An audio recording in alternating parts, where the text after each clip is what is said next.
So I was in that word and I was trying to come up with a video to talk about Jezebel. I was praying on it and God kind of was like, hey, I'll do you one better. I'll give you a message about the devil. And this one kind of spooked me a little bit, but there's a lot that I want to put on this video, and I think it'll have to be more than one because it's a lot of verses and it's a lot of information that God has given me to talk about. So if you've never pulled out your Bible to follow along, please pull it out. It's a lot of reading, it's a lot of information, and I don't want you to get lost. So stay with me. This is a doozy. And follow me. I remember I was watching this pastor on YouTube and he was talking about how before the devil was kicked out, he was called Lucifer and he was known as the anointed cherub that covered. And that's in the book of Ezekiel and we'll get there. But the pastor was basically saying that worship was in him. You know how people always said that he was created with like pipes or tendrils and stuff, and like worship was in him. And I'm like, man, like what are you talking about? Like, cause I've always heard growing up, it was like, yeah, he was over the choir, whatever that means. And I've never read that he was over the choir. Now, worship is a completely different thing, and being involved in worship is a completely different thing. And I was in the book of Exodus, and that's what sparked this. So, man, okay. First, we're going to start in the book of 2 Thessalonians. Then we're going to go to Luke. Then we're going to go to John. Then we're going to go to the book of Ezekiel. Then we're going to go to the book of Exodus. Then we're going to go to the book of Genesis. And then we're going to go to the book of Revelation. And I think on here, it only allowed me to record for 10 minutes. So I'll probably do part 1 today, and then I'll probably give you part 2, or it might be part 3. It just depends on how long-winded I get. But let's get to it. So follow me. This is 2 Thessalonians 2, and we'll start at verse 3. And I have it pulled up so you don't get confused. And you can read it whatever version you want. I'm going to do the King James Version. If I need more details, I'll switch over to the Amplified Version. Okay? So verse 3. Let no man deceive you by any means, for that day shall not come, except there come a falling away first, and that the man of sin be revealed, the son of perdition. Now, who is he talking about? Verse 4.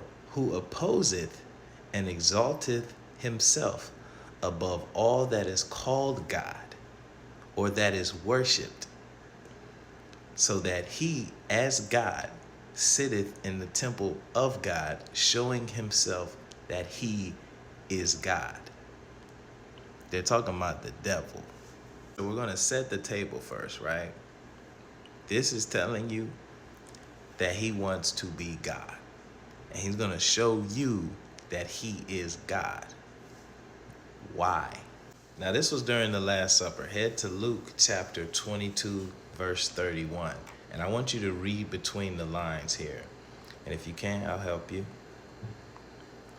Jesus was talking to Peter. But listen to what he says. 31. And the Lord said, Simon, Simon, behold, Satan hath desired to have you, that he may sift you as wheat. But I have prayed for thee, that thy faith fail not, and when thou art converted, strengthened by brethren. Let's look at 31. He called Peter Simon. Read between the lines. You know how when your parents call you by your full name, that's how you know they being serious. You know what I'm saying? So it's like James Coase, like, you know what I'm saying? Like your parents call you by your full name. It's like, hey, listen to me, because what I'm saying is serious and you playing around with it. Because Peter was talking high and mighty. He like, hey man, I'm ready for all this work.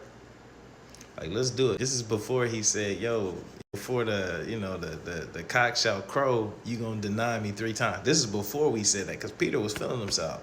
He's like, oh yeah, God, we gonna do whatever, and da da da da da da. Okay. He's like, Simon, listen to me, bro, because you playing. You too puffed up right now. And I'm trying to tell you how serious this is, Simon. Simon, listen to me, bro. Satan have desired to have you that he may sift you as wheat. Do y'all remember in the book of Job, everything that the devil did to Job to try and rattle his faith? Have you ever sifted something? You ever sifted something? Let's look up sifting. To sift something, you can use the following methods. Shake the bowl, toss like a salad, use a strainer with a fork, and use a strainer or colander to sift. You can use a whisk. Sift you as flour. Sift as wheat, which means he wishes to shake your faith so forcefully that you will fall, proving that your faith is lacking. So many different, this is such a long message, man, because there's so many other verses I want to take you to based off of that.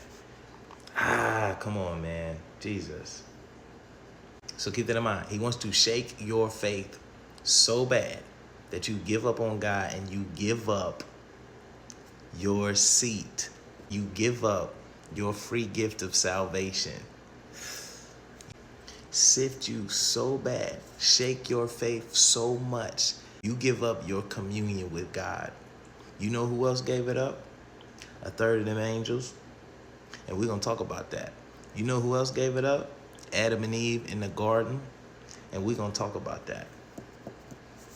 John 10:10, the thief cometh not but for to steal and to kill and to destroy. And I am come that they might have life, and that they might have it more abundantly.